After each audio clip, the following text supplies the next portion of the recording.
हम वो लोग हैं जिन्होंने एमक्यूएम के तहफ़्फ़ुज़ की कसम खाई कि हमको लोग वोट क्यों नहीं दे रहे। मुझे अफसोस होता है इस बात को कहते हुए कि 4.5 साल हमने फारूक सत्तार भाई के साथ लगाए। फारूक भाई के अंदर कुव्वत फैसला ही नहीं है कि वो जाएं और जाके अपनी चीज़ों को लें। सबसे बड़ी गलती फारूक भाई की ये थी कि कन्वीनर थे, आप अपना ऑफिस छोड़ के क्यों आए। 4 दफ़ा मैं जेल गया इस तहरीक की खातिर। 1 दफ़ा मैंने 90 रोज़ का रिमांड काटा है। मैं किडनैप भी हुआ हूँ, मैं लापता भी रहा हूँ। मतलब मैंने हर तहरीकी जिद्दोजहद में हर मुसीबत का मजा चखा है और मैं इस राब्ता कमेटी से उस वक्त से लड़ रहा हूं जब अल्ताफ भाई कायद मौजूद थे। 36 साल हो गए एमक्यूएम में नाक रगड़ रहे हैं, जान दे रहे हैं, किराए के मकानों में रह रहे हैं हजारों कारकुनान। आपको ये 10, 15, 20 का एक टोला ही नजर आता है कि डिप्टी कन्वीनर भी इधर से ही बनेगा, एमएनई भी इधर से ही बनेगा, गवर्नर भी इधर से ही बनेगा, मेयर भी इधर से ही बनेगा, एडमिनिस्ट्रेटर लगेगा तो इधर से। मतलब क्या इन लोगों के चेहरों पे क्या लगे हुए हैं भाई? ये कोई हमारे चेहरे पे चे लिखा हुआ है या इनके चेहरे पे हे लिखा? अस्सलामुअलैकुम, मैं हूँ फातिमा अख्तर। कराची की सियासत में एक बार फिर हलचल मच गई है। कारवान टिसोरी आते ही पहले डिप्टी कन्वीनर फिर गवर्नर बन गए और उसके बाद खबरें आईं और हकीकत में भी ये बात साबित हुई कि बहुत झगड़े हुए, फूट पड़ी। उसके बाद फारूक सत्तार साहब की भी हमने इंटरव्यूज़ लिए, उनकी भी जल्द वापसी का इम्कान है। मगर कराची में जो एमक्यूएम थी अब नज़र नहीं आती। ज़िमनी इलेक्शन के बाद कारकुनान बिल्कुल उन्होंने खुलकर फैसला दे दिया है, वोट्स कम पड़े और सीटें भी हार गई ज़िमनी इलेक्शन में एमक्यूएम। मगर आज हम आपको जो जिक्र कर रहे हैं एक ऐसी चीज़ का, क्योंकि जो धड़े बंदी हुई भी है उसमें एक धड़ा सीनियर वर्कर्स का भी है। ये वही सीनियर वर्कर्स हैं जो कि एक ज़माने में अहमियत के हामिल होते थे एमक्यूएम में। क्या है, कौन है ये, आज बात करते हैं। तो मेरे साथ मौजूद हैं साबका डिप्टी कन्वीनर सैयद शाहिद पाशा साहब और उनसे जानेंगे क्योंकि वो बहुत दबंग बोलते हैं और आजकल काफ़ी एक्टिव हैं सीनियर वर्कर्स को लेकर। तो उनसे बात करते हैं। पाशा साहब, पहले तो एमक्यूएम धड़ों में तकसीम हुई, बहादुराबाद और फारूक सत्तार साहब का ग्रुप हुआ। उसके बाद अब जो सियासत में हलचल मची है कराची की एमक्यूएम की वजह से है, एमक्यूएम में ही हलचल मची हुई है। पहले तो बहाली कमेटी, फिर सरबराही की उसमें हुआ। अब कामरान टिसोरी साहब आते हैं जिनकी वजह से फूट पड़ी थी, डिप्टी कन्वीनर आते हैं, गवर्नर बना दिए जाते हैं। मगर अब आप लीड कर रहे हैं सीनियर वर्कर्स को। तो ये हो क्या रहा है, चल क्या रहा है, क्या होने जा रहा है कराची में? क्या एमक्यूएम क्या कर रही है, क्या करने जा रही है? जी, सबसे पहले तो अस्सलाम वालेकुम आपको, आपके चैनल के तमाम लोगों को। देखिए, मैं बेसिकली एमक्यूएम का बुनियादी वर्कर हूं और इस महीने मुझे एमक्यूएम में काम करते हुए 36 इयर्स हो जाएंगे। तो मोस्टली जो कारकुनान जो एमक्यूएम में आए हैं, जो फाउंडर्स के अलावा जो फाउंडर मेंबर्स हैं, डेफिनेटली वो एपीएमएस से शुरू हुए हैं और 84 में फिर एमक्यूएम की बुनियाद डली। लेकिन मोस्टली जो लोग एमक्यूएम में आए वो 86 के बाद ही आए और मैं भी 86 में ही आया और उसके बाद से आज तक मुझे 36 ईयर ऑलमोस्ट हो गए। तो हम वो लोग हैं जिन्होंने एमक्यूएम के तहफ़्फ़ुज़ की कसम खाई है। हम वो लोग हैं, हमसे मुराद ये कि मेरे जैसे हजारों कारकुनान जो कि सीनियर वर्कर्स हैं, जो कि नाराज हैं, जो कि खुश नहीं है। नाराज भी देखिए, नाराज होना और खुश ना होना। हाँ। मैं ये कहता हूँ नाराज एमक्यूएम से खफा नहीं है, वो एमक्यूएम की लीडरशिप से खफा है। अच्छा, नाराज हैं, मायूस हैं, बददिल हैं। जो मौजूदा सिनारियों में जो इस वक्त एमक्यूएम की लीडरशिप इमर्ज हुई है, मैंने मेरे क्लिप चले बहुत सारे, मैं उसको कहता हूँ MQM is now a company. एक कंपनी के तौर पे वो काम कर रहे हैं, उनके अपने हिस्से साझे हैं, पार्टनरशिप्स हैं, गिव एंड टेक्स हैं, पार्टनर्स हैं। वो कोई एमक्यूएम तंजीम तहरीक वगैरह सब समझ लें उन्होंने भाड़ में डाल दी और वो काम कर रहे हैं। Yes, exactly. आप देखें एमक्यूएम को लोग वोट क्यों नहीं दे रहे।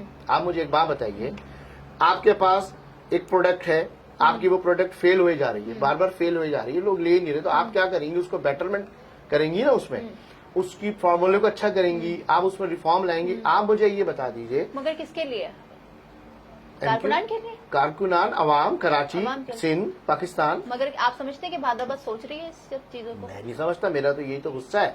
हाँ। मेरा गुस्सा यही है, हमने बहुत, मुझे अफसोस होता है इस बात को कहते हुए कि 4.5 साल हमने फारूक सत्तार भाई के साथ लगाए। फारूक भाई के अंदर कुव्वत फैसला ही नहीं है कि वो जाएं और जाके अपनी चीजों को लें। सबसे बड़ी गलती फारूक भाई की ये थी कि कन्वीनर थे, आप अपना ऑफिस छोड़ के क्यों आए। हम भी कन्वीनर थे, उनके पीछे पीछे आ गए। कन्वीनर, भाई कन्वीनर जहां जा रहे हैं, उसूलन नज्म ज़ब्त के पाबंद हम लोग कन्वीनर के साथ आए। मैंने सबसे पहले फारूक भाई से कहा 5 फरवरी के अगले दिन एक इजलास रखें और एमक्यूएम की राब्ता कमेटी को तहलील कर करें दें। और एक नया इंट्रा पार्टी इलेक्शन कराएं जो कि फ्रेश एंड फ्री हो, जिसमें कारकुनान अपनी मर्जी से अपनी क़यादत को मुंतखब करें। ठीक। वो दिन और आज का दिन मैं अपने इसी मौक़िफ़ पर कायम हूं।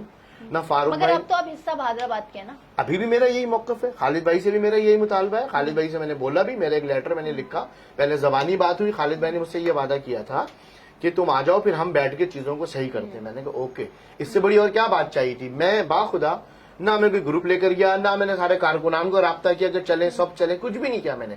जो जहां थे वहीं थे, मैंने किसी से नहीं बोला। 2-4 करीबी लोग जो पूछते थे क्या आगे करना है, मैंने कहा मैं तो जा रहा हूँ, उन्होंने कहा हम भी चलेंगे। इस तरह 2-4 लोगों से बात हुई। मगर अब ये तहरीक बन गई है। तहरीक कहाँ बनी? सीनियर वर्कर्स की सीनियर वर्कर्स की तहरीक क्या है? सीनियर वर्कर्स बेसिकली कोई ग्रुप नहीं है। सीनियर वर्कर्स वो लोग हैं जो, आपने भी एक बात कही कि नाराज हैं, खफा हैं, बददिल हैं, मायूस हैं। वो एक मेरी सीनियरिटी को देखते हुए राब्ता करते हैं कि शायद भाई अब करना क्या है, मैं इतना वोकल हूँ। देखिए 4 दफा मैं जेल गया हूँ इस तहरीक की खातिर। एक दफा मैंने 90 रोज का रिमांड काटा है, मैं किडनैप भी हुआ हूँ, मैं लापता भी रहा हूँ।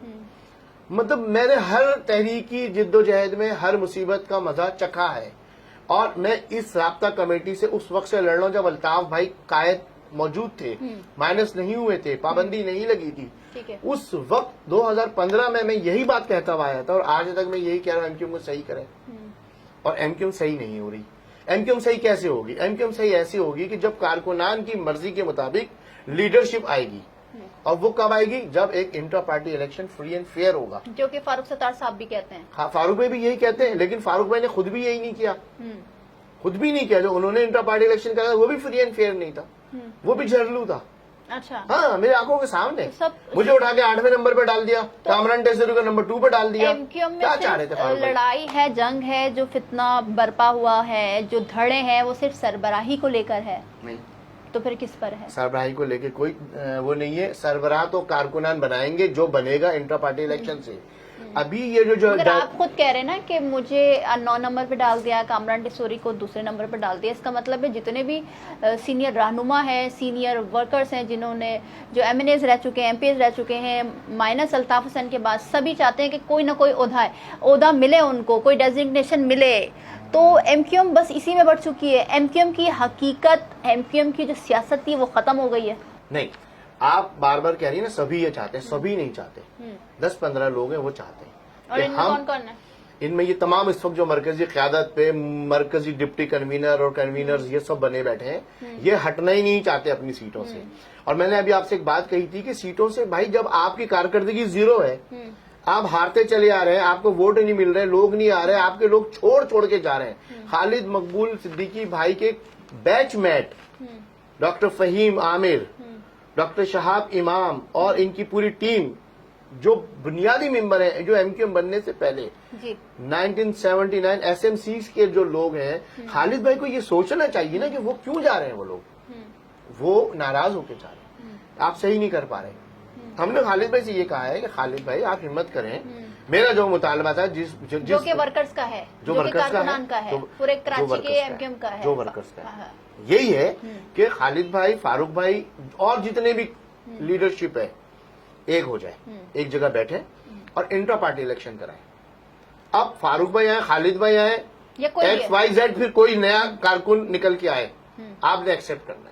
आप नहीं समझते कि जो अब एमक्यूएम है 2016 के वाक़े के बाद, जिसमें बार बार यही होता है, जाहिर सी बात है हम देखते हुए आ रहे, कई साल गुजर गए, फूट, फसाद, फितना, सरबराही की जंग, किसी डेजिग्नेशन को पाने की जंग, ये अब जो हो रहा है चंद दिनों से, जो कि महीना हुआ है, डिप्टी कन्वीनर आए कामरान टेसरी साहब, फिर उसके बाद गवर्नर बना दिया गया, तो बाग जो पीछे की जो डोर है एमक्यूएम को कोई और चला रही है, पीछे से चलाया जा रहा है। नहीं, कोई पीछे से नहीं चला रहा।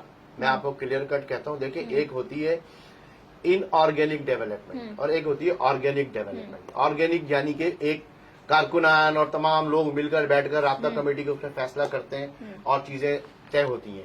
एक होती है इनऑर्गेनिक कि आप प्रेशर डालकर आप फेक कॉल्स भी करवा सकते हैं इसमें। अभी ये बात तो क्लियर हो गई ना। देखें, कामरान भाई जो आए डिप्टी कन्वीनर बने और गवर्नर बने, ये बात तो क्लियर हो गई ना। अभी एनडीयू के इजलास में चीफ साहब ने तक ये कहा, फिर पूरी वफाकी हुकूमत, पूरा मीडिया चीख रहा है, चिल्ला रहा है। अगर यही चीज तरीके से होती, ये जबरदस्ती हुई है, जबरी हुई है। खालिद तो भाई इसका मतलब पीछे से कोई है ना जो पीछे से भी जो थे वो भी नहीं है। अब वो भी, उन्होंने भी कान पकड़ के तौबा कर ली। आप देखें, आज भी आपने देखा कितनी बड़ी प्रेस कॉन्फ्रेंस, डीजी ISI कभी आए नहीं आए, और इन्होंने कहा कि अब आपको जो करना है करें खुद।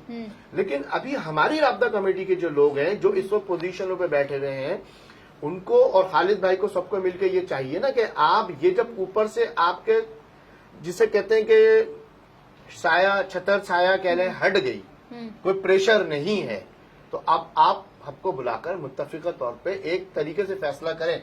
अगर सब इनको कंटिन्यू करते हैं, मैंडेट देते हैं, तो कंटिन्यू करें।